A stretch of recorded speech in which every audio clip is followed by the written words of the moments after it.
17. Can I have disclosure of pecuniary interest in the general nature thereof? Seeing none, I'd now like to take a moment of reflection. At the beginning of this council meeting, we pause to think about the needs of our community. May we show wisdom and compassion in all our decisions. First up under staff reports continued is item A, Glasgow 2 Homes Association Inc. Special Service Area Levy Vote. And we have an extensive presentation by Deputy Clerk Julie Scott. I'm kidding. Thank you, Mayor Jaworski. Just a really brief introduction. This is the first of our special service area levy votes under the new council-approved policy. And so this evening is your first opportunity to hear from any delegations that wish to speak for or against the proposed special service area levy. And there is a delegation here this evening that will speak on behalf of the Homes Association. The report is intended to provide you with an overview of the timelines, the steps taken to date. The voting process is now underway and will conclude on January 12th, and then we'll bring the results of that vote to Council along with more information, including a draft lease and license agreement and any financial implications at that time. But this evening is intended as an opportunity for any members from the neighborhood in particular that wish to speak to Council. Thank you. And so with that, we'll go first up to our one delegate, Doug Montgomery. Welcome, Doug. Sorry, I'm new to this, so you'll have to tell me where I sit. Oh, come on. Come on up to the red microphone there. Looks like Here? Rudolph. There we go. Thank you. Thank you. My name is Doug Montgomery, and I'm representing the Board of Directors for Glasgow 2 Homes Association, Inc. I'm speaking for the adoption of the SSAL, or Special Services Area Levy, for our neighborhood. Just a little background. My wife and I have lived in this particular community for just 30 plus years. And we are of the opinion that the recreational facility within our community is an integral influence in supporting a strong, close-knit neighborhood team, and we're not left with many feasible alternatives in the interest of sustaining our activities into the future. As you can see from the map, we have an outdoor swimming pool, and we have a structure that is 2 washrooms and 2 change rooms. You'll notice, if I can draw you to the map, a couple of features I want to point out. First is we are a fairly discrete community by geographic boundaries. You'll notice that there's University Avenue on the north, Fisher-Hallman west, Glasgow east, and sort of a combination of the boundary with Kitchener and the Westmount Golf Course to the north. We only have 60 homes in our community, and so there's both positive and negative with that.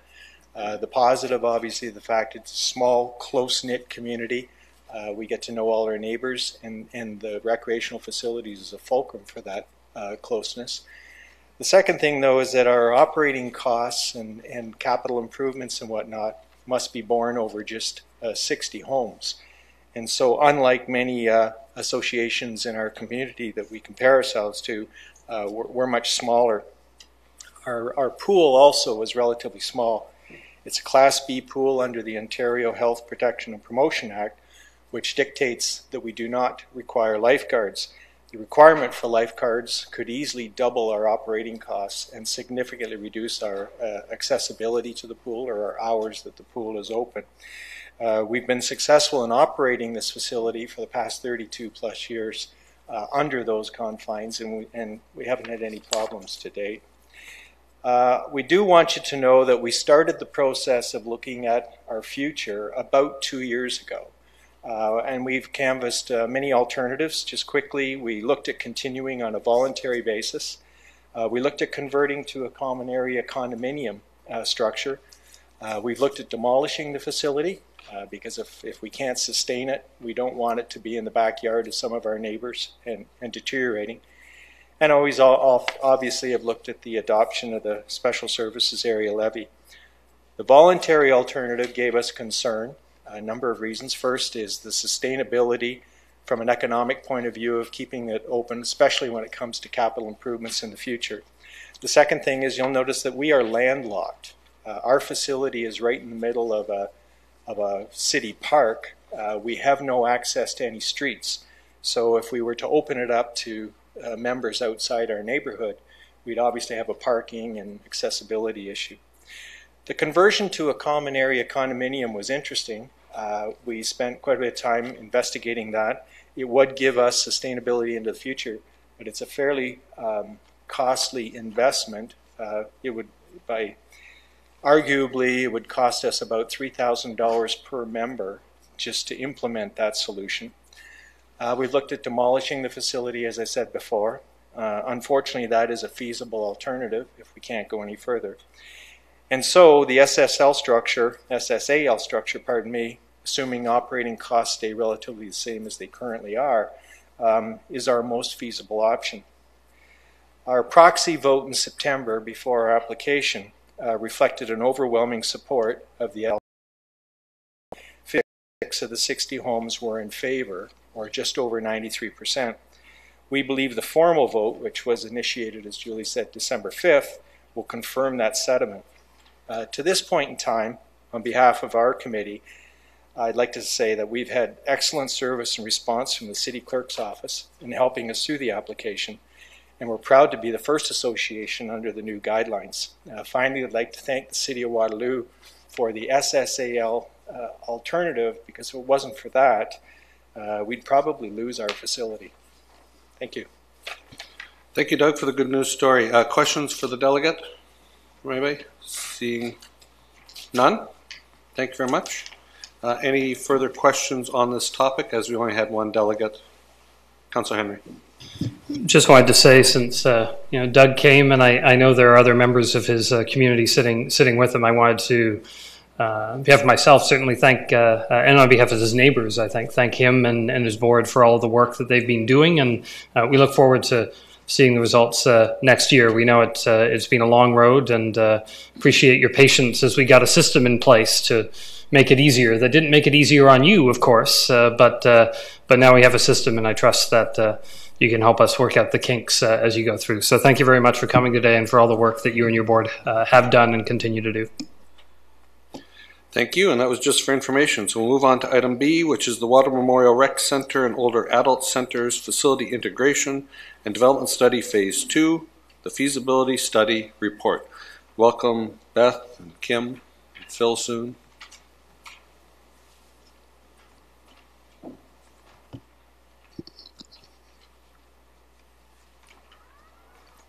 Good evening, Council. Thanks for having us this evening to chat about this project.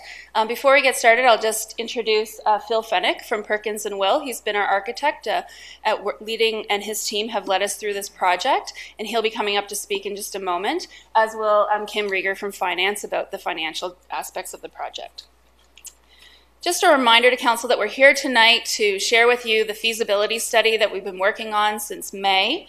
We came to Council in May 2017 with a needs assessment report that outlined information around trends, best practices, what we've been hearing from the community about the recreation space needs in Waterloo, particularly focusing on two aspects. So looking at the WMRC as a place to expand to meet needs based on community growth, and as a location for a possible relocation of programming from the Adult Rec Center and the Wing 404. In May, Council gave us approval to move to the second phase of the project, which is the feasibility study. And that work has included detailed site evaluation, conceptual design, public engagement, preliminary schematic design, construction cost estimates, operating expense and revenue estimates, and we've also looked at sustainable building considerations. So we're here tonight to talk to you about all of those aspects of the report. When we started working on the feasibility phase of the project, we started by looking at the functional space program that came out of the needs assessment report. And that outlined the kinds of spaces that older adults are looking for and that our general community is looking for, to enable them to participate in the kinds of recreation they're looking for. That included things like program rooms, a kitchen, a lounge and reception area, games and computer rooms, a gymnasium space, walking track space, and storage was a big one for the community. We also kept in mind other considerations. We wanted to be able to provide for a broad range of recreation opportunities. So we weren't looking at just one or two sports, but at providing for a full range of recreation for the community. We also wanted to provide opportunities for multi-generational and intergenerational recreation. We wanted spaces to be flexible so that they could be used for many purposes. And we wanted to consider how can we design the building in a way that creates operating efficiencies, but also synergies for our staff and for our customers. So someone might come to play bridge at the older adult center while their spouse is taking a swimming class. And so they can come there as a family, participate in multiple activities, and really enjoy the space. We also early on identified some site considerations that we needed to take into account when developing the design. The WMRC is located in a Grand River Conservation Area Special Policy Area, and we were advised that we should build away from the floodplain boundary. There are also some barriers related to site servicing. There's a number of service lines that run along the west side of the building, and to relocate those would be rather expensive, so we were looking at how we could avoid those costs and better invest in the building itself.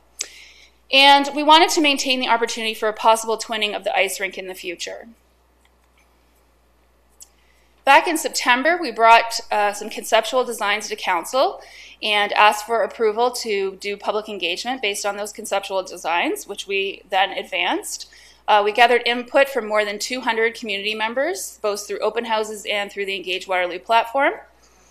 Largely very positive comments. I did want to highlight some of the things that the community spoke with us about. There was lots of questions about parking and if there would be sufficient parking. We have currently about 570 parking spots on the site now, and the design that Phil will walk you through tonight will reduce that by about 90. But we've done a parking study which suggests that on a day-to-day basis we will be able to manage with 420 spaces. So there is still some extra capacity there, although it's not abundant. But we will also know that we'll need to have parking strategies for days where there's major events, whether they're in the facility or nearby the facility. And we may need to pursue a parking-related zoning exemption as we move forward in the project. We also heard a lot about transit access and pedestrian access to the site. We've been having discussions with GRT to talk about how we can make improvements there. GRT has already begun working with staff to make improvements around the pedestrian access from the number 5 route that goes along Herb Street down so that when folks get off the bus, they have a slightly shorter walk than they have had historically, and better sidewalks down Roslyn and Avondale. They're also working with us to install benches and wayfinding signage, which will likely be wrapped up in the spring, and have agreed to continue to discuss with us how the needs of the community are changing as ION comes online, and have also indicated that they are doing a pilot on alternate transportation options and that the WMRC would be included in that pilot project. We also heard a lot of interest from the community in universal washrooms, both from an accessibility perspective, particularly from our older adults who want to make sure that they can access the facility and all the amenities they need while they're there, but also in terms of providing gender-neutral washrooms.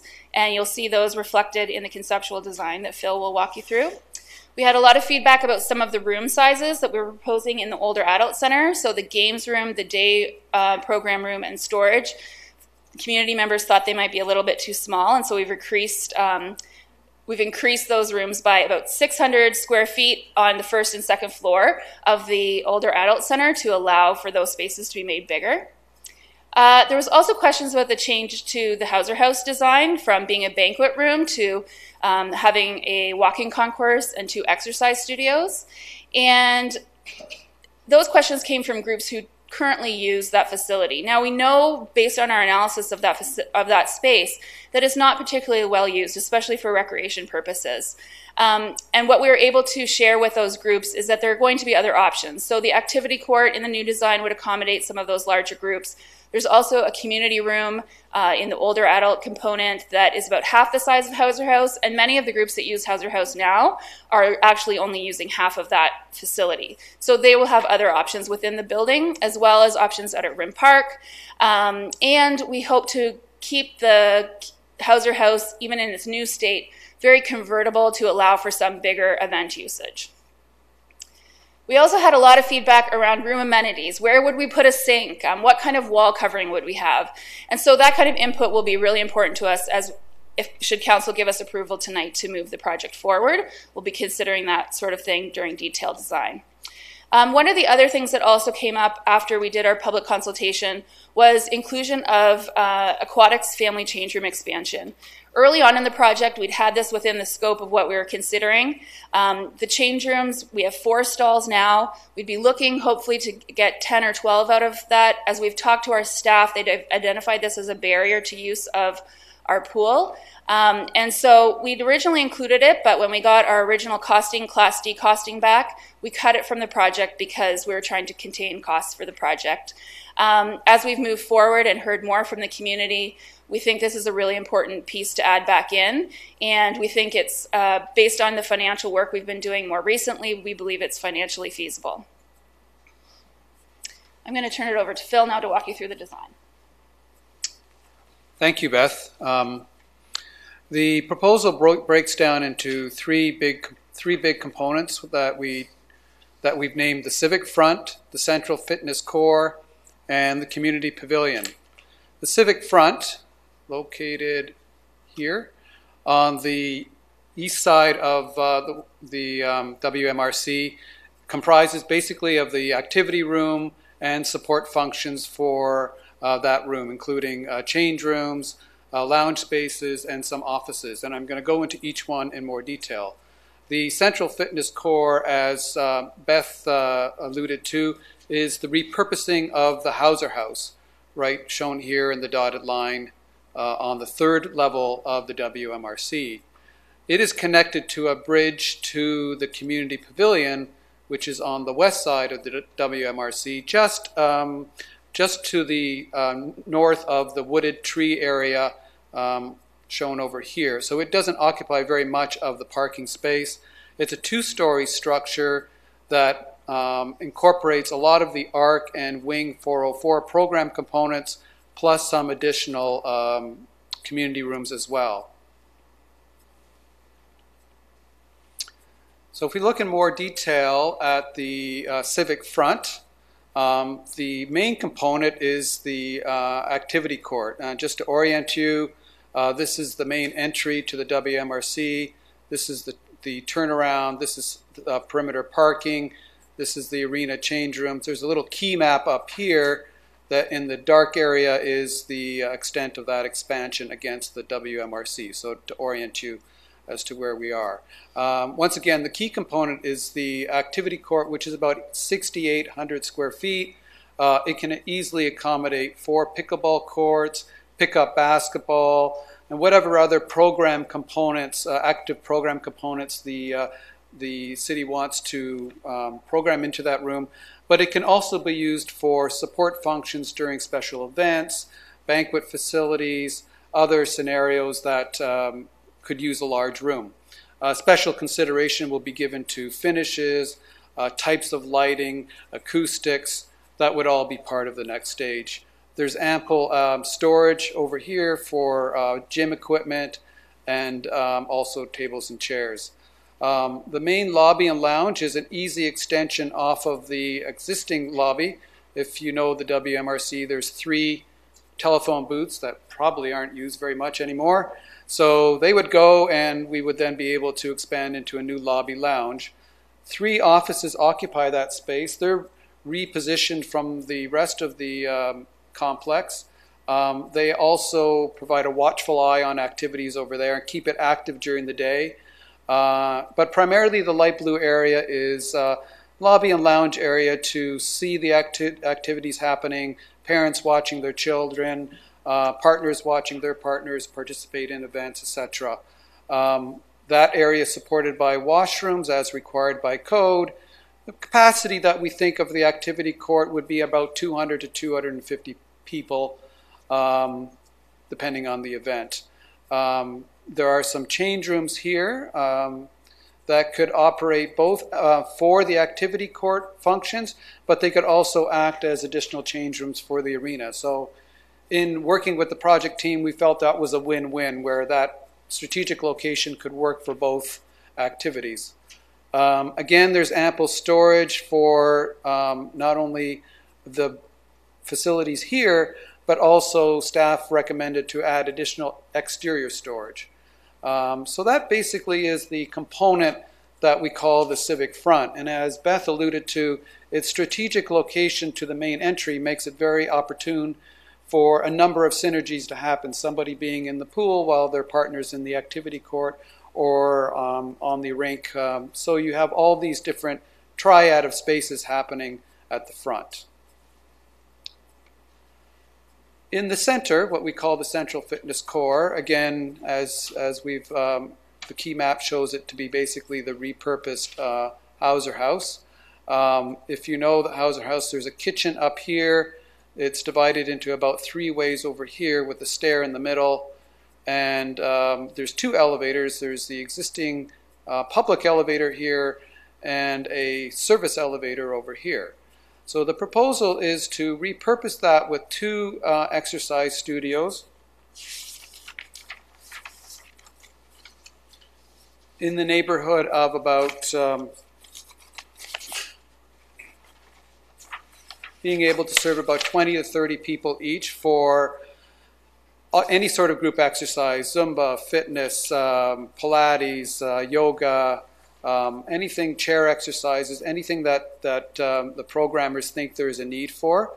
These are also rooms that could be repurposed during an event for convener stations, VIP rooms, coaches areas. They'll be designed to be multifunctional in that sense, so they'll be able to swing over to help events in the need of a special WMRC venue opportunity. Between the 2 is the lounge and waiting concourse, so if you had 20 or 30 people, there's a place for them to wait for the course to start. That may mean that we might have to relocate this stair, which is a modest investment. And surrounding the entire, the 2 rooms is a walking concourse of about 102 meters, 2 lanes. So it doubles as both circulation and walking, but considering the use is likely to be very passive with signage and good etiquette, there should be able to be a compatibility of uses. Access to this space would be from the existing elevator, the existing stair, and this service elevator could be repurposed to be a pedestrian elevator, allowing you access from the west side as well. There'd be no changes to the washrooms. We have more than enough capacity in the existing washrooms through here. And then connections to the west would be from a bridge located through here that would connect us to the 3rd component of our addition, which is the community pavilion. Again, if we're here, this is the kind of westerly side of the WMRC, westerly parking lot, the treat area, so we're right between those 2. This component is intended to primarily to replicate and enhance the programs offered by the Wing 404 and the ARC facilities, plus add on community functions. So the layout has been designed at this ground floor to be very similar to the ARC functions. That is both because we want it to be familiar to the users.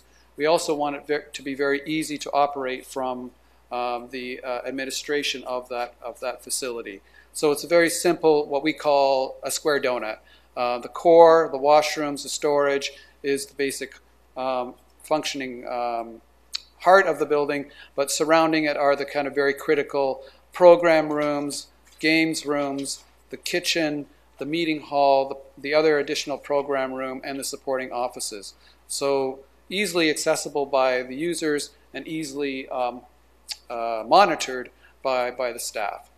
The nice feature of this scenario, of this location, is that it has adjacencies to the treat area. So unlike the Wing 404 and the ARC, which have a little bit of exterior space, this will have quite a bit of exterior space. It'll have an enclosed patio that fronts out onto a wooded area, so bringing the amenity of the surrounding natural landscape into their daily lives as they use this facility.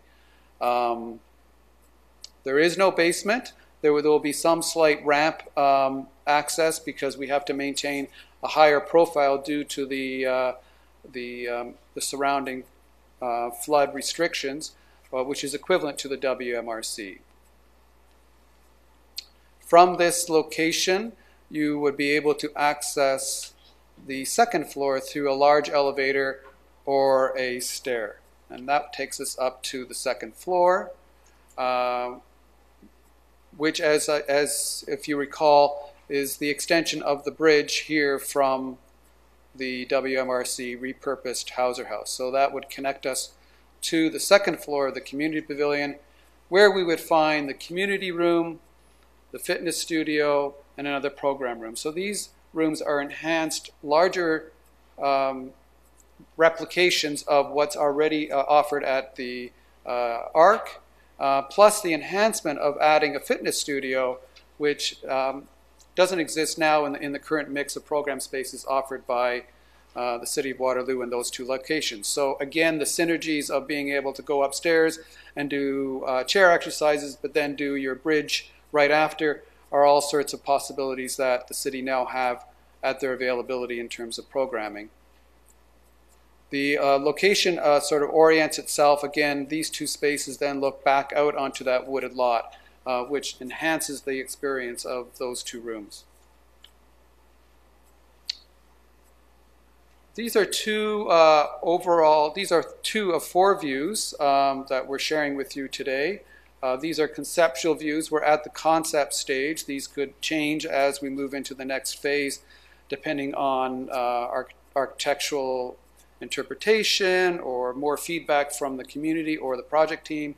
But they represent some key aspects. One, we wanted, in this particular approach, we wanted it to be compatible with the WMRC. It's a well-designed building with some very distinctive roof lines, and we felt that these two additions could enhance that, almost like a campus extension of the main building. So this is the civic front with some upper glazing into that main activity court.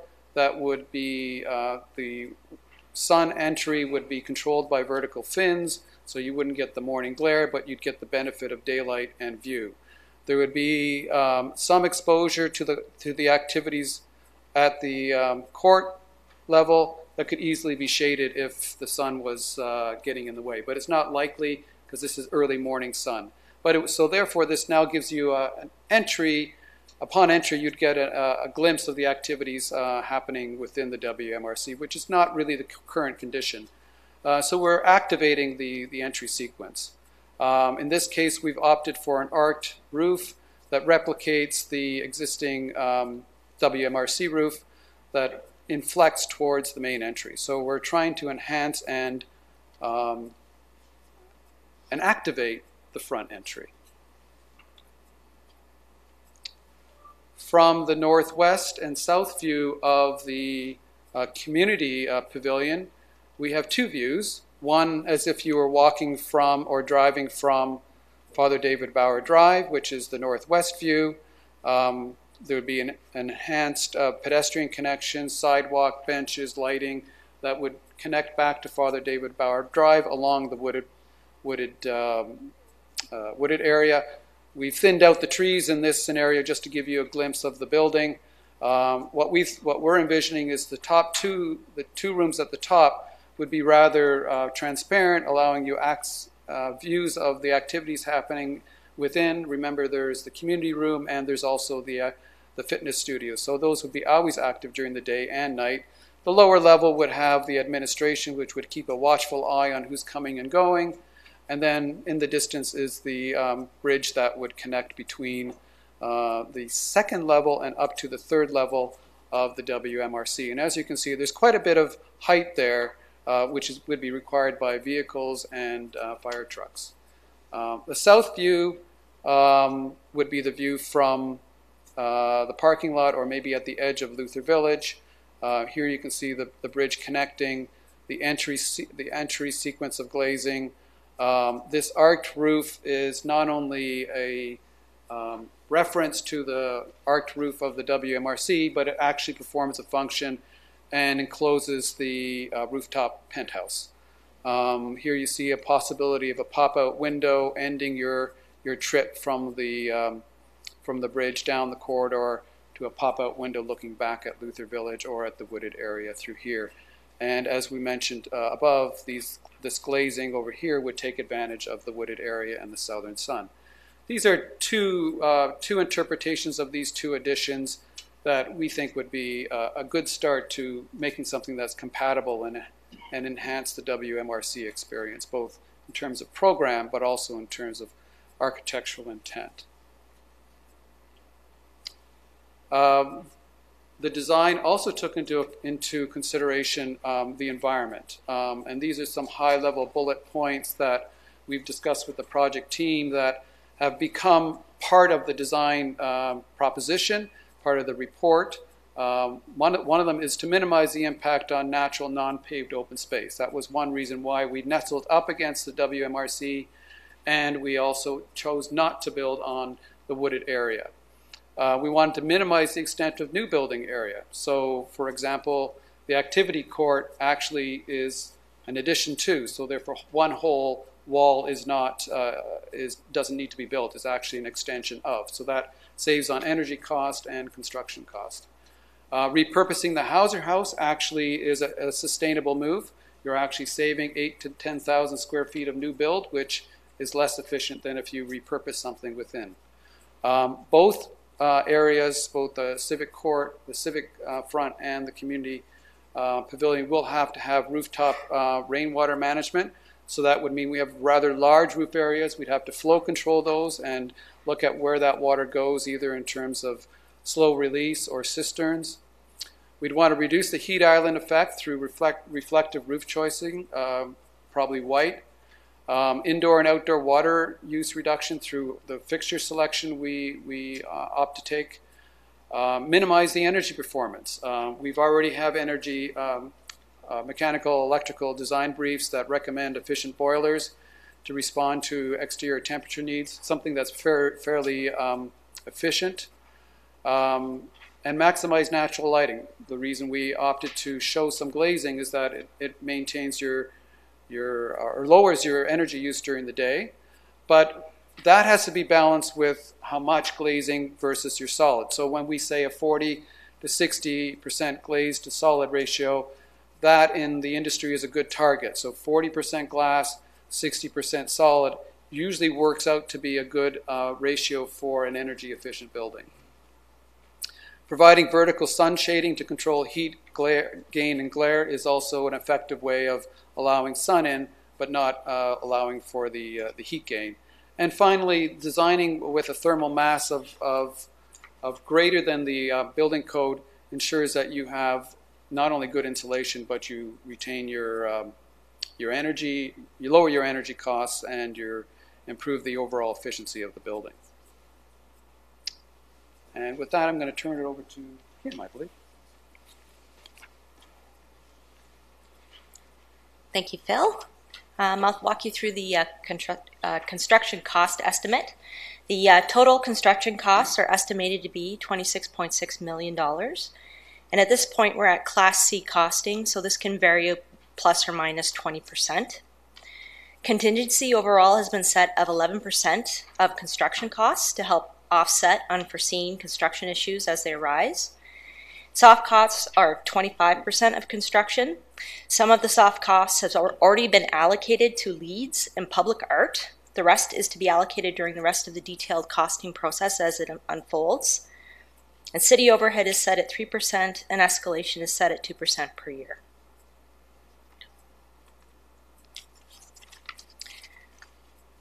The funding strategy for construction, $14.8 million for the WMRC expansion is funded primarily with development charges and the related capital reserve fund allocation. The Arc and Wing relocation and rebuild, along with the aquatic change rooms for a total of $11.68 million, cannot be funded via DC dollars. That is not incremental increase in the square footage. The city is merely replacing square footage used for the same purpose. Funding in principle for this part of the project is proposed to come from the proceeds of sale of the existing Arc and Wing properties, the Capital Reserve Fund, the Capital Infrastructure Reinvestment Fund, and the Uptown Reserve. A final funding plan will be targeted for the inclusion as part of the 2019 budget approval by Council.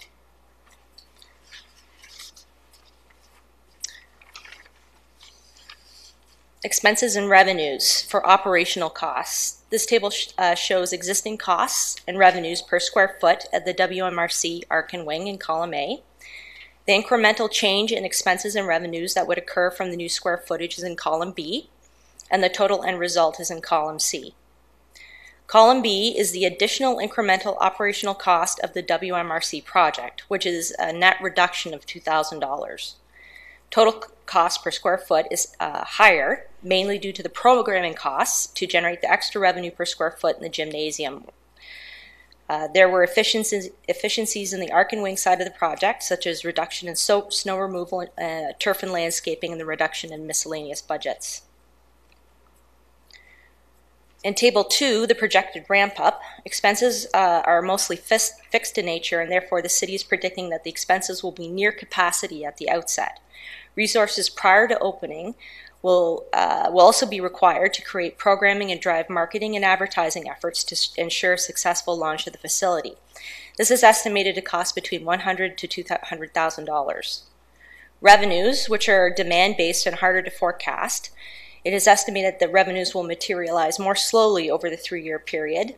Advertising and marketing support will be critical to help support demand for the new space.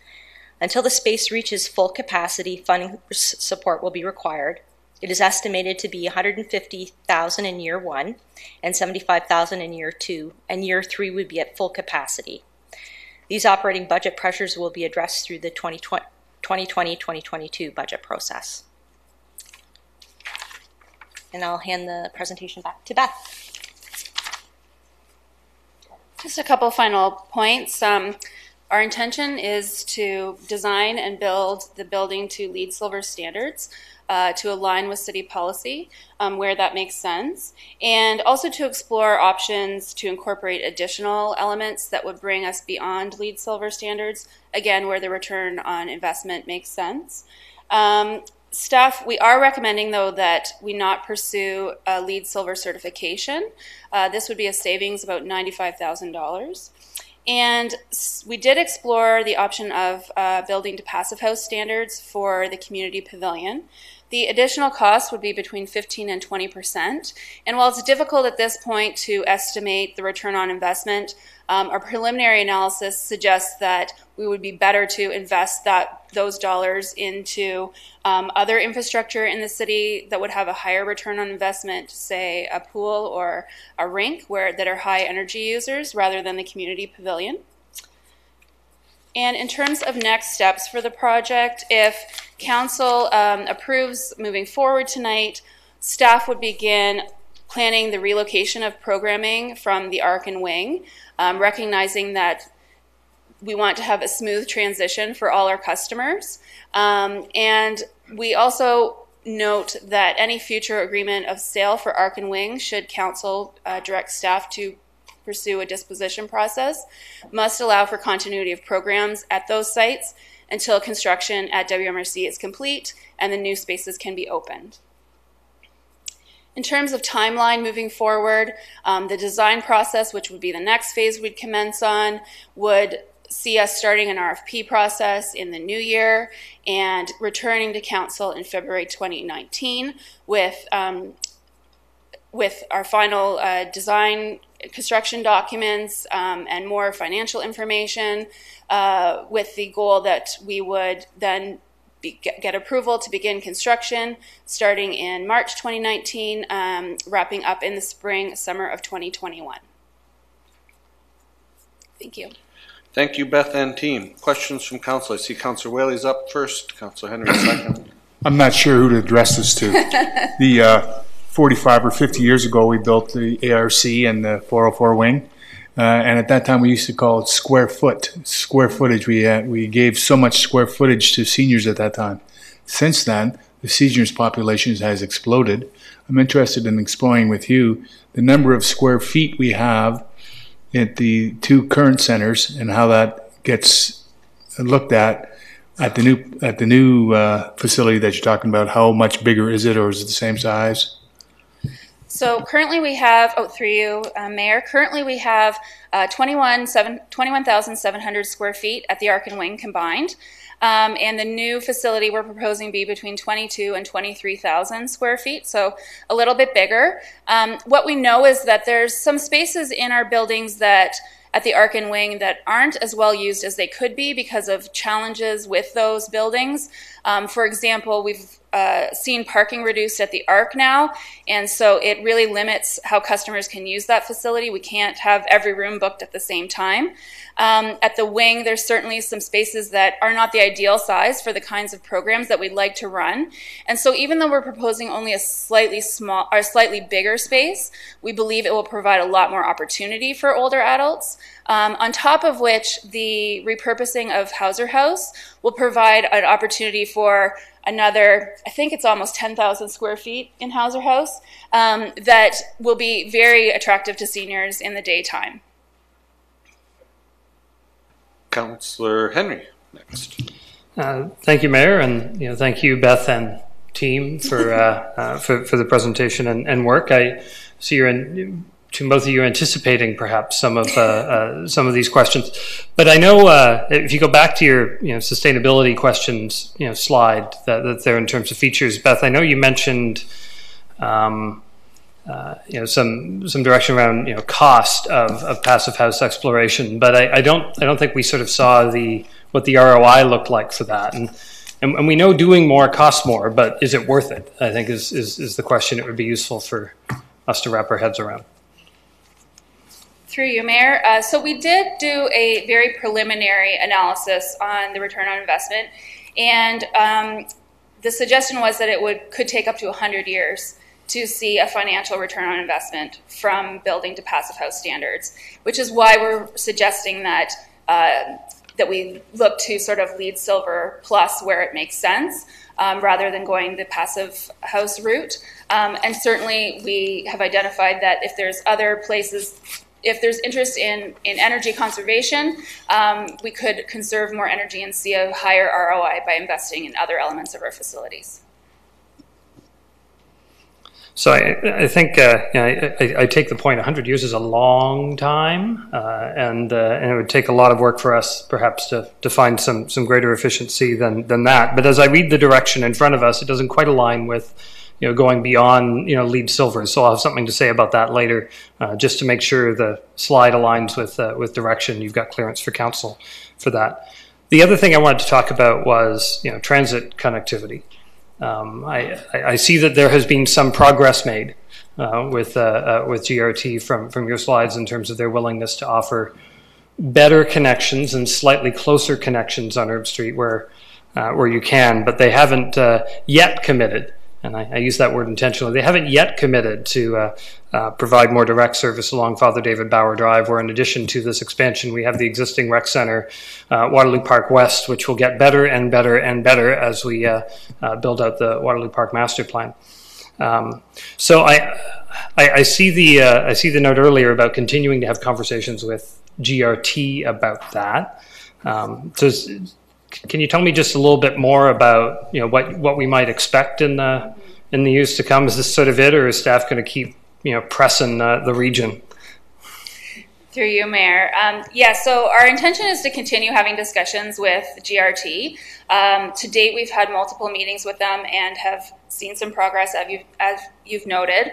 Two of the big things that they've indicated from a future perspective, once the improvements are made to the existing access along Herb Street, is to look at, they're doing a pilot project on alternate transportation means. So we'll have to have more discussion with them to understand what that looks like, but they're trying to find ways where it may not make sense to have a bus route, but we know that there's a number of people that need access maybe from the closest ion station to a particular location.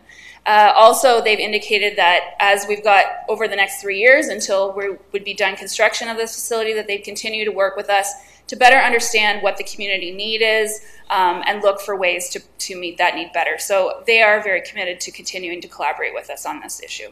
I appreciate that, and I know I'm happy to make myself available as maybe useful to help us on some of those conversations. I know I was doing a preliminary analysis on average distance from nearest GRT stop to the front of other recreation and similar complexes in Kitchener and Waterloo and an area. And of the 23 that I looked at, on average, about 190 meters at the furthest to front entrance, and this is about twice that. And if you remove the two outliers, which includes the 404 wing that doesn't have a sidewalk going to it, you get down to about 155 meter average at the furthest.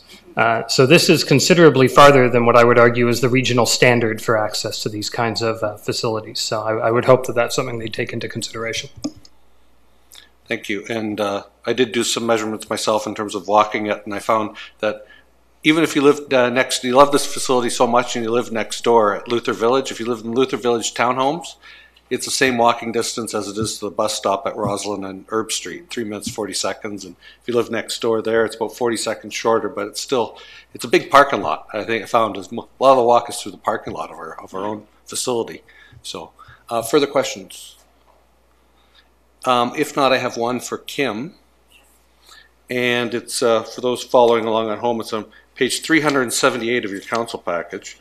And it's about it's essentially indicating that if we, the operational costs, if we invest some operational funding, I think we said $100,000 to $200,000, it actually ends up being a break even with the new revenue that it brings in, because we expect this to bring in new revenue, and the overall operating cost once things are fully running is essentially a wash.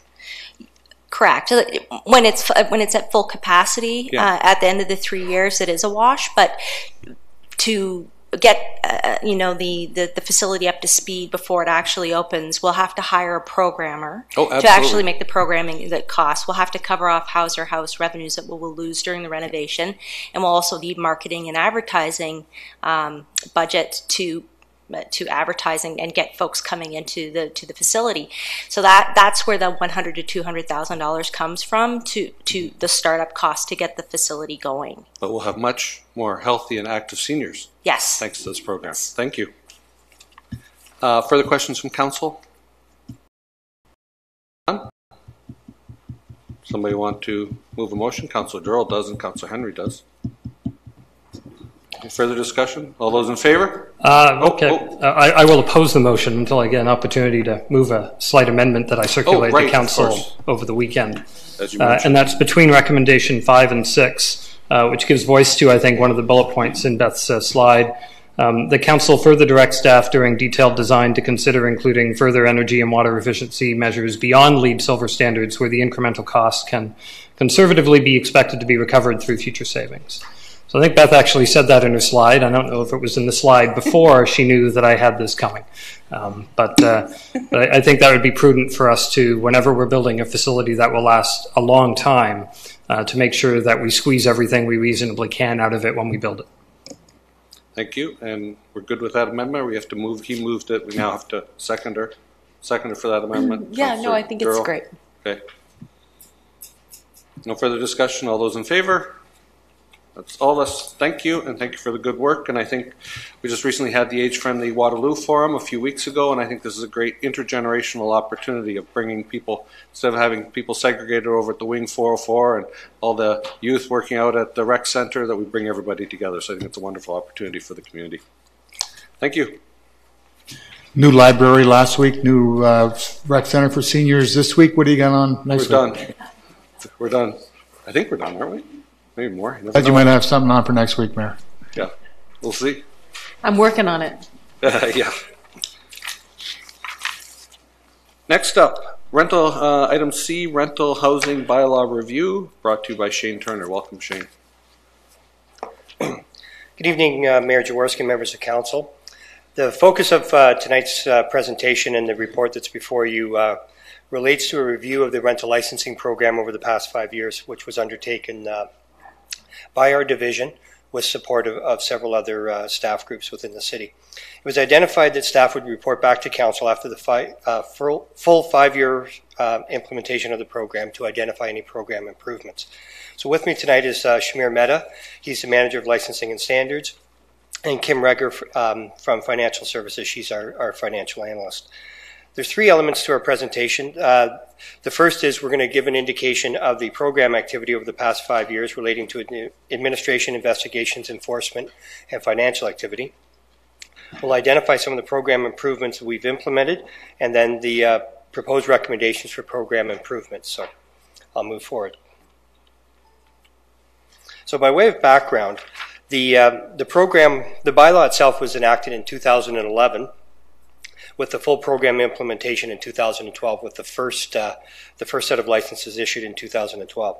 The program objectives, as identified when the program was developed, was to protect the health and safety and human rights of persons residing in low-rise residential properties, but also to address and protect the residential character and stability of residential neighborhoods that have rental properties within them. So on to some of the activity. This table indicates by year the total number of licenses issued, including new and renewals. At the end of the 5th year, there was a total of 3,782 units licensed in the city of Waterloo. From an investigation standpoint, this graph indicates the total number of licensing investigations by year split between municipal enforcement services and fire services. The next slide indicates the other piece of that same equation, and this shows the percentage of investigations at rental properties compared to investigations citywide. And to be clear, these investigations relate to issues other than licensing administration, so issues such as property standards, lot maintenance, zoning, noise, nuisance, etc. And it gives an example. So to pick a year, 2015, there was approximately 7,000 calls for service citywide, other than outside of the licensing program, and of that 85%, or I should say 15%, related to licensed rental properties. Again, with regard to issues such as property maintenance, property standards, noise, nuisance, and that sort of thing outside of the licensing program. Fire code investigations, there's 4 years of data here. The tracking mechanism used in 2012 didn't provide for a apples-to-apples comparison, but fire code investigations and violations are part of the review and application process, and this indicates the number of properties by year that were identified by fire services as having fire code violations that needed to be corrected before the license could be issued. And at any given time, there's a number of properties that may be in process that are requiring the violations to be corrected before licenses can be issued. And an example, I believe, when we first wrote the report, there was approximately 60 properties currently under investigation with fire services.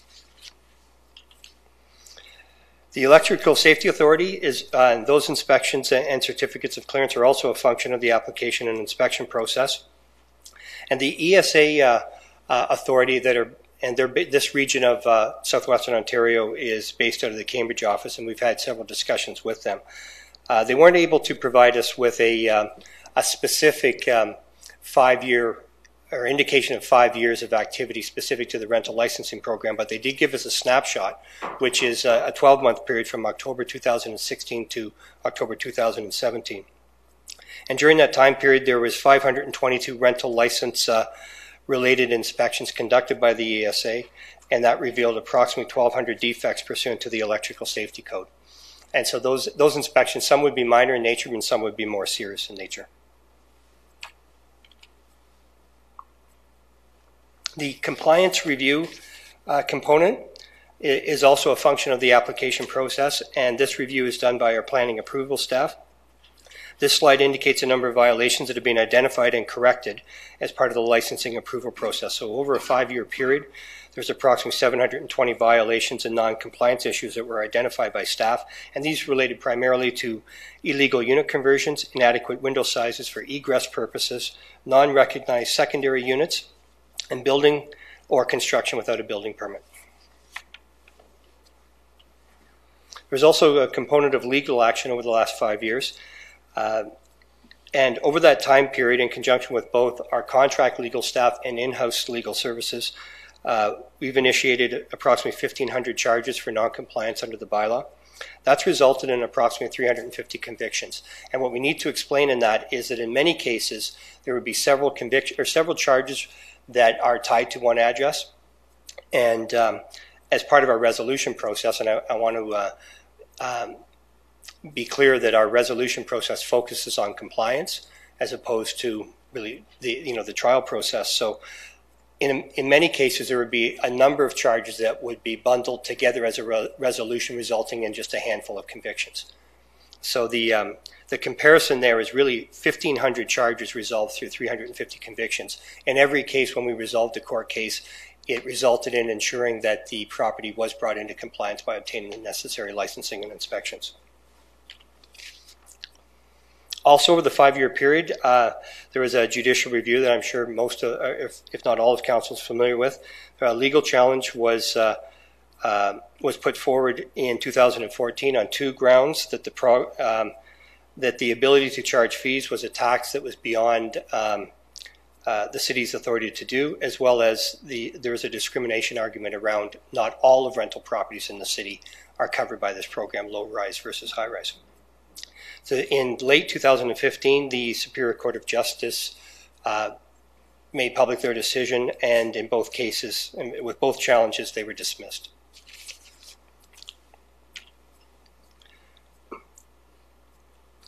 The bylaw also, over the course of 5 years, has been amended 3 times, specifically with regard to resolutions that we've entered into with the Ontario Human Rights Commission, specifically around potential impacts per person bedroom floor area and the impacts that might have on code protected groups. But we also amended the bylaw specifically around collecting personal information as a result of an agreement we entered into with the Information Privacy Commission. This is an overview of the program improvements that have been implemented primarily over the last couple of years as we've been able to improve our online application process, in particular in the public portal. Most of these improvements, in fact all of the improvements I should say, came from feedback from licensees as well as staff observations.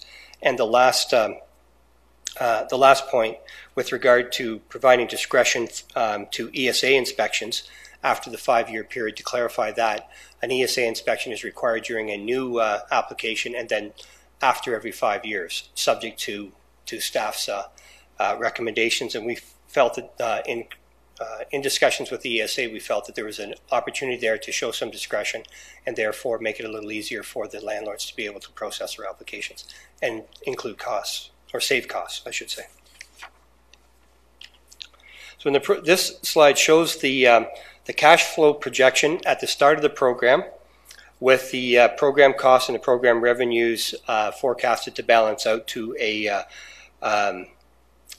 zero balance at the end of a 5-year period. This slide shows the actuals, and the actuals of the revenues and the expenses. Both the revenues and expenses came in below forecast, but the expenses were further below than the revenue, so that the gap between expenses was more than the gap between revenue, and that resulted in a surplus at the end of 2016 of $228,000 in the reserve fund. This chart is just another way of indicating the trends in licensing, with the top line of the green line showing overall licenses. The red line is the renewals, and the blue line is the new applications, and you can see the trend is towards an increase in renewals year over year, and a decline in the rate of new applications coming into the program. This slide is an indication of the consultation process. We've had a series of questions posted on Engage Waterloo, and the themes of the public consultation process are included in appendices in the report. We had a public meeting on November 15th, and then we reposted some of the questions and the content from the public meeting on November 15th subsequent to that public meeting. We've also had individual discussions with agencies and stakeholders, as well as individuals and groups within, including the post-secondary institutions. And I believe that we've received 2 indications of support from the post-secondary groups within Waterloo region, or within the city of Waterloo, and those letters of support were circulated to council. So the next 3 pages are an overview of the 10 proposed high-level recommendations, looking at things such as staggered renewal and expiry dates, so that not every license expires on March 31st and creates a burden both for the landlords and staff in processing, so spread the renewals and application process throughout the year. We're looking at providing a new class of license that's more flexible for people that are interested in sort of the non-traditional rental, and I'm thinking about the types of rentals that we might see advertised on Airbnb, where somebody lives in their property for a portion of the year and not for a portion of the year. So a portion of the year it's owner occupied and a portion of the year it's not. Right now that's 2 distinct classes of licenses. We don't have a flexible license that allows people to operate in sort of the non-traditional areas. Increasing the availability of electrical contractors to do ESA inspections. We believe this will has the opportunity to significantly cut costs and be efficient for the landlords, that they can get one person to do everything, the inspection, as well as correcting any defects that might occur. Looking at such things as partial refunds for licensing fees that sell after a license is issued, increasing the opportunity for licenses to be transferable. Right now, as it stands, a new license, if a property sells, the new landlord has to initiate a whole new licensing application. Providing flexibility for the Class D license renewal process. There's no discretion right now if a Class D license, which is easily described as the former lodging houses that were licensed in the city, if that license expires before it's renewed, it cannot be renewed, even though the use itself has continued on. We've had several situations come up, and we believe that it's appropriate to look at a level of discretion with regard to that expiry date issue. Increasing options for property owners to provide a criminal record check by utilizing other qualified service providers, not just having to go through the police. There are actually private service providers that we believe can meet the same objective. We're also looking at removing the remaining per person gross floor area requirements in the bylaw, which was something that was discussed with the Ontario Human Rights Commission. It wasn't mandatory on their part, but it was something that they asked us to review, and we said we would. Looking at an adjustment in the ratio of bedroom to gross floor area. Some licenses allow a 60-40 split, some allow a 50-50, and we're looking at perhaps combining it all into a 50-50 split. And lastly, staff will work with the stakeholders, and just as an example of post-secondary institutions, as we need to improve the way that we market the program and its benefits, and as a way to help renters, but also help landlords understand their obligations as well. So finally, in summary, it's subject to council's approval. It's staff's intention to work on the implementation part of the proposed recommendations. We're proposing no changes to the fees to the 2018 fees, which would be the 7th year of keeping fees at the original level. And any fee and expense adjustments will be brought forward as part of the 2019 budget approval process, which will play itself out in late 2018. So that's a quick overview of the report, and I'm happy to take questions. Thank you very much, Shane. First up, Councillor Whaley, then Councillor Reith. Mr. Turner, it's been amazing to see how this program has evolved in the last 5 years. I remember when we were starting the process and we had, rooms full of people protesting and angry about the changes. And here tonight, I don't think there's any delegations that I know of. So the program has evolved and it continues to improve. Wonderful work for you and your staff. What I'm curious about is when we began, we knew that there was a lot of illegal housing units. We only had an idea how much it was, but the fact that you have had 720 non-compliance violations tells us that a lot of people have been uncovered, a lot of businesses have been covered and now are being licensed. But how big is do you think, is the current non-compliance rate? Is it still a big issue for you, or are you right on top of it? No, it's still an issue for us. We need to look at how we can adjust our current enforcement investigation techniques within existing resources to flush some of them out. I will say, based on staff's feedback, that it's becoming more difficult to gather the evidence that we need, particularly around the online use of or online advertising. But as it stands right now, and this is based on good information we received as part of the DC review, that the consultant's report, that indicates that there's approximately 30,000 low-rise dwellings in the city of Waterloo, and based on our licensing, we are licensing approximately 12% of the overall market. What we don't know and what we need to try to get a better handle on is how much of that 30,000 are actually rentals. So it's not 12% of the rental market, it's 12% of the overall market that we are currently licensing.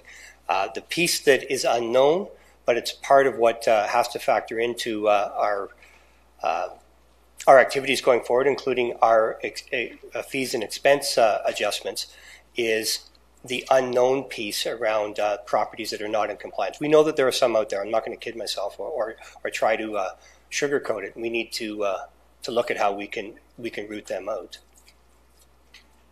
Yeah, I expect this is still a big problem, and I wondered about that. It's a changing landscape in terms of student housing in this community. Every month we seem to be approving another 25-story building that we expect will be student-dominated. And over the past 5 years, thousands upon thousands of bedrooms have been built that do not, that aren't touched by this bylaw. That's correct. So how is that changing your numbers with respect to this movement towards students going to the high rises, moving out of the lodging homes? And how's the whole business changing today? And what are we going to hear from 5 years from now when you're back making your report?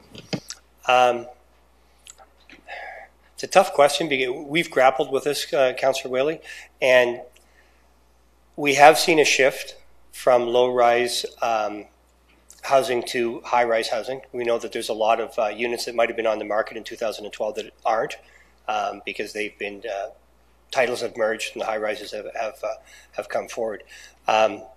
We've used that same or are using that same DC study data to project what the overall increase in available low-rise housing will be right out to 2031, I believe is what it is. Now, again, it's a forecast, and when we come back at a later date, maybe not in 5 years, maybe we'll do some sort of metrics each year to show the trend. It's difficult to predict because, again, the understanding the rate of licenses that are issued now compared to what's existing doesn't tell us how much of that market is actually rental, and that's the unknown piece that we need to try to drill down into as best we can, and I mean that's part of our exercise going forward. I apologize, I'm not giving you a clear-cut answer, but it's simply because I don't have a clear-cut answer at this point. I apologize. Next up, Councillor Veith. Through you, Mayor Jaworski, thank you, Shane and Shamir and Kim for your report. Just a question. I popped in at the tail end of that meeting on November 15th. And I just for the folks at home that might be listening, I know that there was a bit of there's always a question about, people were questioning about why apartment buildings aren't included in this. And I just wondered, could you just clarify that, why? It seemed like people thought it was unfair that because they owned a low rise, they were subject to all of this, and people that owned apartment buildings are not. Through you, Mayor Jaworski, to Councillor Veith, I'll have to rely on the information that I've been able to read and get caught up over the last couple of years based on what was developed in 2011. But the objectives of the program in 2011 were based on concerns that had been identified at that time that the city needed a greater tool to deal with the low-rise piece of it.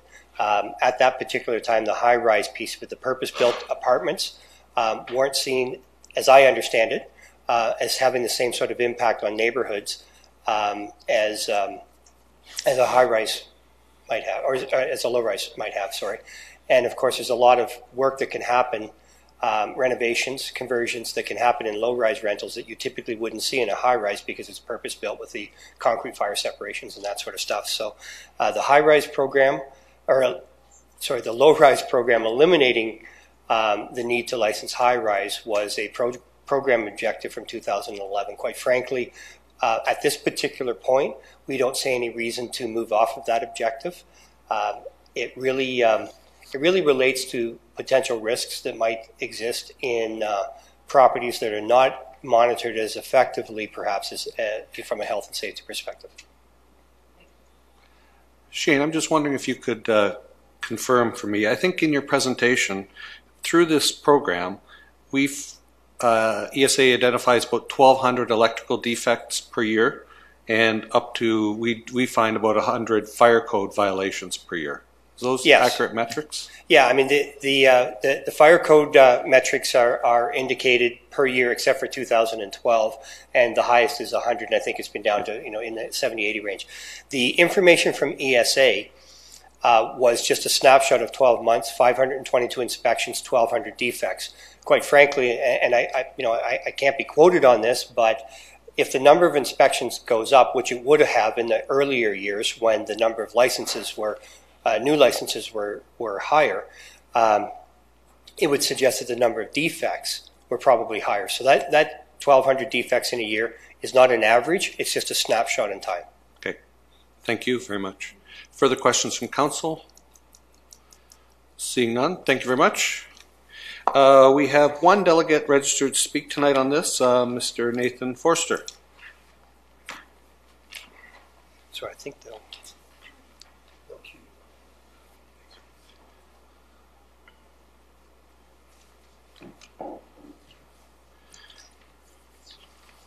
And thank you, Mr. Forster. You have 10 minutes. Thanks. Good evening, Mayor and Council.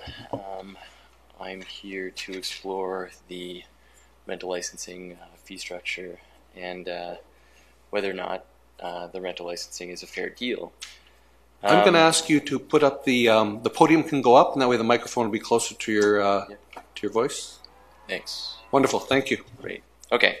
So I do want to be clear that I'm not against the rental licensing program. I think it is the right thing to do. There's been a lot of successes, as Shane has pointed out. My investigation was just into the equitable distribution of the costs of the program and where the costs are and who's paying for them. So a bit of background on myself. I am a landlord of a duplex in town with 8 tenants. It's 4 on top, 4 on the bottom. And I am also a tenant in the city as well. So this is obviously pertinent to me. I'd like to know, I was interested in what kind of deal I was getting with this program, being on both sides of it. So my motivation, like I said, was to determine whether this was a fair deal, and how to go about that is to shop around, compare to similar licensing programs in Ontario, investigate the current structure. I've been working for about a year with Shane through some FOI requests and some sit-downs with Shane to understand the structure and the expenses associated with the program, and then compare the program budgets to something that, or to some data that would reflect what the real resource usages are of the program. So if we start with a fee comparison here, Waterloo, new license costs, there is a very complex fee structure that we have. So I took an average of the new license cost plus the $68 consultation fee, and that's $541. The renewal cost is $330 if you consider the $75 HVAC inspection that most landlords will need to also engage in every year. And compare that to the typical business license of $140 in the city. Now, London has a new license cost of $336. That's a $165 fee and a $171 fire inspection cost because the fire inspection is a one-time event, so they pay for it at that time. And then renewal costs are $55. That's really the only comparison I could find. There are some smaller municipalities that have done it, but they're not really comparable to us. Hamilton, Guelph, and Kitchener rejected similar bylaws. I know Guelph had a $50 fee projected for their program when they had rejected it, but that's just to give you some comparison shopping as to our rates. And then there's a bit of a description here on the rental license program structure, as I understand it, from working with Shane. So I've learned of the separate enterprise structure that the rental license program is set up under, and the city charges that enterprise for the resources used. Those resources were budgeted from year zero out, so those were, as I understand them, estimates as to what the resources would have been used, and that the member landlords and the licensees pay all the costs. So none of the costs are paid for by the general tax community or the broad tax base. And obviously it's for the betterment of the community, which is a noble goal, obviously, something good to do. Now, through some FOI requests, I got some of the expenses and went back and forth with Shane to further understand them. Shane presented the $1.4 million expense and the 3,782 licenses.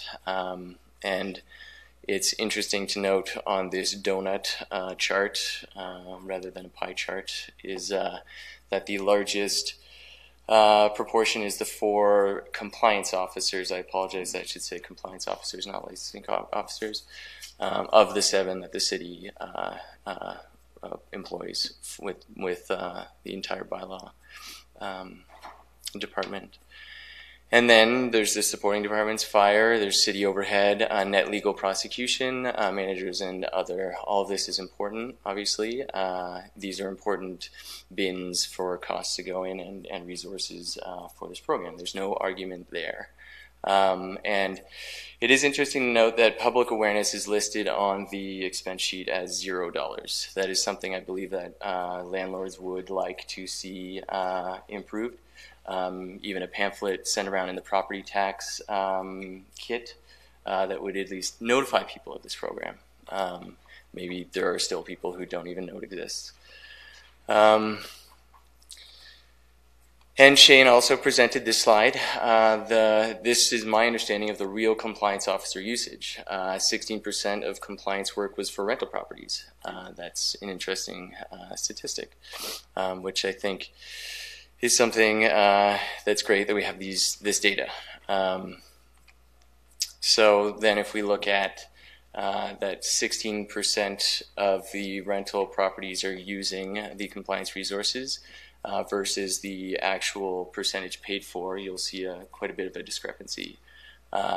The rental bylaw licensing program funds 4 of the 7 compliance officers, so that works out to be 57% of the total compliance officer resources.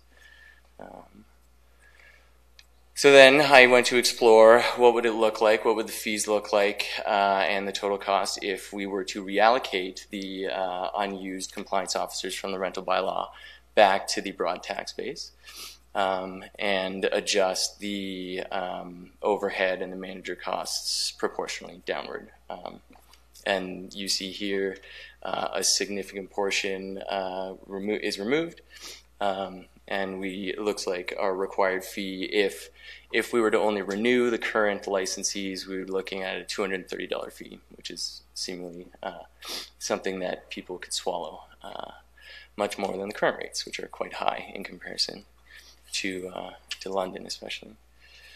And then when you see this, you start to think, well, maybe the supporting department resource allocations and budgets were overestimated from year zero as well. So then on the next slide, I take a look at, well, what if we were to apply the same over or adjustment factor to account for an overestimation of resources, and then you get this chart, which we're less than half the total cost now. So we're looking at an annual cost of close to $600,000 and a required fee if there are no new licenses beyond this point of around $150,000, and we're back to something of a reasonable business license cost, which, I mean, makes sense, right? So that's the simplicity of my message. I do see that Shane's presentation recommends to re-examine the fees for 2019, which is something that I believe we should do. We should definitely be looking at the actual usage of resource usage of the rental licensing for the fairness to landlords and tenants in this community. And it does look like we can get it to the $140 business license rates, and just by properly allocating the resources to the programs and the usage where they should go. So the conclusion is, in my opinion, it's not a fair deal. It's a good program, I agree, but currently it is not a fair deal. And then this is just an appendix. I've been to some of the community or the community feedback sessions, and I've been a part of a landlord email group that regularly discusses this bylaw. And I think we would all agree, especially the licensed members, that this program is the right thing to do. It's to maintain habitable, safe, and insured rentals to reduce business risk and risk of harm to tenants. I don't think anyone would disagree there. But we do feel like we're in it alone. There's very little education or resources provided aside from how to get into the program and how to pay the program. There are no links to development or building codes. There's no attempt to try and translate building codes into normal English. There's not really a checklist of things for you to do. There's really no resources provided. The good guys, the landlords who signed up from day one, they are paying more every year, or they paid in every year, and the landlords who decided to just wait until bylaw knocked on their doors, and also they decide to make it hard, as Shane says, to find out how many delinquent properties are in the community, pay no retro fees, they pay no penalty. So there is no incentive for rogue landlords to sign up. It's kind of as simple as that. I mean, and as there was an allusion to the low-rise exclusivity, it seems as though it's an anti-competitive bylaw, as it is right now. It lessens the competitiveness of low-rise rentals. This is not, I'm not speaking to apartments versus low-rise. I think apartments are unique. Those are definitely a class of their own. High-rise condos are a similar form of community-run, amateur landlord or management type of housing stock. And I have definitely heard word of mouth, and I believe the city has been worried about this, or I've seen reports from the city on this, that condo rental owners do regularly engage in risky den and loft bedroom conversions to add bedrooms to condos, and that's putting entire buildings of people at risk. So I think that is something to consider moving forward. And that is my presentation. Really? Well done. You finished right at the 10-minute mark. I'm glad you're one of the good guys from a rental housing market perspective, and thanks for your well laid out presentation, Nathan. First up, I see Councillor Whaley with questions. It was a great presentation, Nathan. Thank you. You really put a lot of effort into it. You heard earlier from Mr. Turner that non-compliance with with illegal landlords continues to be a big issue here in the city. He's not sure really how we're going to figure that all out yet, but a lot of work is yet to be done. Your model to save money, your suggestion is that you want to go from 4 compliant officers to 1 compliance officer to save money. Yes. So how do you think that's going to play into the hands of the illegal landlords now, or people who might think that they, with so much less eyes on the prize, so to speak, right, that they're going to drop their license in the future? Right. I'm not familiar with the formalities, and there's a certain way to address questions, but I will respond directly.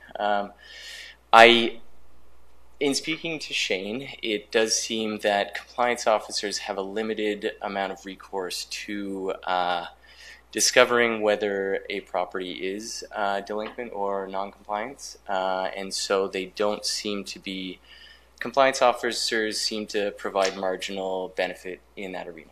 I think you'll see more payback by implementing some sort of penalty fee it just, as I understand it, there's not much that they're able to do as it is. So, and I guess that's the answer to that. Yeah. There's no, they don't seem to be effective at that rate. And as we saw, the general city is using them much more than the rental licensing program. Next up, Councillor Burke, please.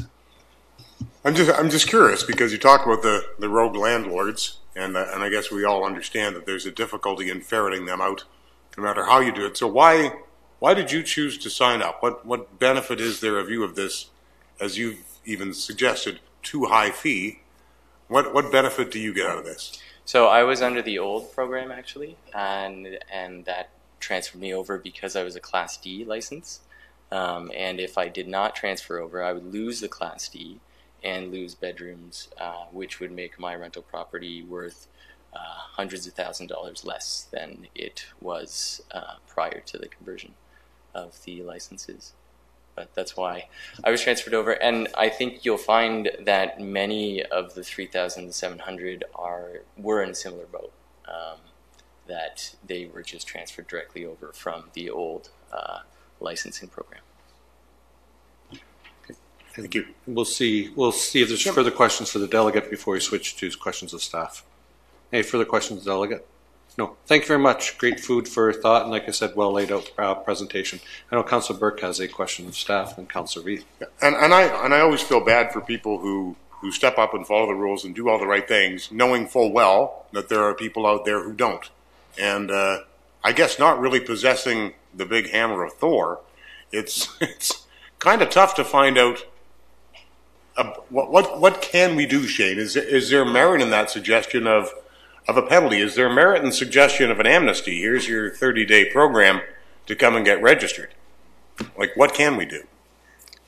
Through you, Mayor Jaworski, to Councillor Burke, I think there's merit in having those discussions. I wouldn't totally agree that there is no mechanism when all said and done. One of the slides that we presented indicated that there's been 1,500 prosecutions resulting in 350 convictions. So I don't believe that it's as simple as saying that there's no teeth or no mechanism. But what we are seeing is that it's becoming more difficult to gather that evidence. At any given time, we have a number of properties. I believe the number right now is approximately 250 units that are under investigation. And it's taking more effort to gather that evidence, but I wouldn't agree that there's more, that it's futile. So that's the first part of my comments. In terms of incentives, I think that is a discussion that we need to have. As I indicated in my comments earlier, we do need to look at how we can adjust our enforcement techniques and our outreach techniques, within our existing resources to I think I used the term root out those non-compliers. It is becoming more difficult. That a lot of advertising is happening now online. You see less and less lawn signs that say room for rent, and it's all online, and what you see is a picture and a cell phone number or an email address saying contact me. There's no indication of, in some cases, even what city it's in. But even if it's in Waterloo, we have no way of confirming whether or not it has a license or not. So that just adds a layer of complexity and effort. But back to your original question, there is merit in looking at some of these incentives. I don't have an answer for you tonight, but I know that pretty sure that Nathan and I will continue our dialogue back and forth, and we can certainly include those discussions. Councillor Veith, please. Through you, Mayor Jaworski. I'm just concerned about Nathan's second bullet on that last slide about education and resources provided by the city. Is there, I mean, I haven't looked at if I don't have a rental, so I don't really know, but what, is it difficult, or what is provided to, and do we need to make that better on the website? Through you, Mayor Jaworski, yes, I do think we can be better. The information, predominantly the information that's provided online, is the process to go through the application, what's required, how to submit your application online, that sort of stuff. But I believe the delegate was referring to the supportive documentation primarily around fire code requirements, building code requirements, and that sort of stuff. Putting it in as I think he said, sort of in plain language. And we've identified that we need to increase our outreach efforts and awareness efforts. So there's merit in having those discussions. Again, trying to drill down and make sure that we get the right supporting documentation. And I do believe that's what I heard from the delegate, was the ancillary information that helps the landlord ensure that his property is safe prior to inspections. Further questions of staff? Seeing none, we have a motion for somebody to take a look at. Moved by Councillor Whaley, seconded by Councillor Henry. Any further discussion? All those in favor? That's all of us. Thank you, and thank you very much, Nathan, for your report. I think certainly a lot of food for thought for Council and Commissioner Dykstra and Shane as well. So thank you very much for that. One more item. Municipal Enforcement Services Enterprise Fee Report prepared by Shane Turner. Anything further to say? No, other than the fact that thanks to keeping the rates stable, you've effectively, for 7 years, that means you've effectively have a 15-16% discount on the rates over that period of time. So good news. Questions? Anyone want to move it? Councillor Henry does. Councillor Burke does. Please, go ahead, Councillor Freeman. You know, one of the things that I always think about when I look at these rental licensing bylaws and everything is that we can't build policies for the people who are going to cheat, who are going to ignore them, who are going to seek ways to get around them. It's like building a highway traffic act and trying to account for all the people who are going to choose not to follow the rules, and that becomes very challenging. And so I think that the correspondence that we've received from the universities are indications on the work that's going on and the value that it's bringing. Thank you. Seeing no further comments, all those in favor? That's all of us. Thank you. Thank you, Shane. Thanks, Shamir. Kim. Next up, we skip down to regional information and correspondence, which we've all read on page 417 of the council package. Next item is new business. Anything from councillors? Don't see anything. We have an all-council meeting that we must move, and Councillor Henry would like to move that. Somebody would probably like to second it, like Councillor Veith. Any further discussion on the all-council meeting? If not, all those in favor? It's all of us. Questions? I doubt there are any. Somebody want to enact like a whole slew of bylaws, A through, well, apparently A. Anyway, a whole slew of bylaws Councillor Burke, Councillor Veith. Oh, sorry. You're good. All in favor? That's all of us. A motion to adjourn. Councillor Veith. We only have one taker. Councillor Durrell, another taker. All those in favor? It's all of us. Thank you very much and good night. And Merry Christmas.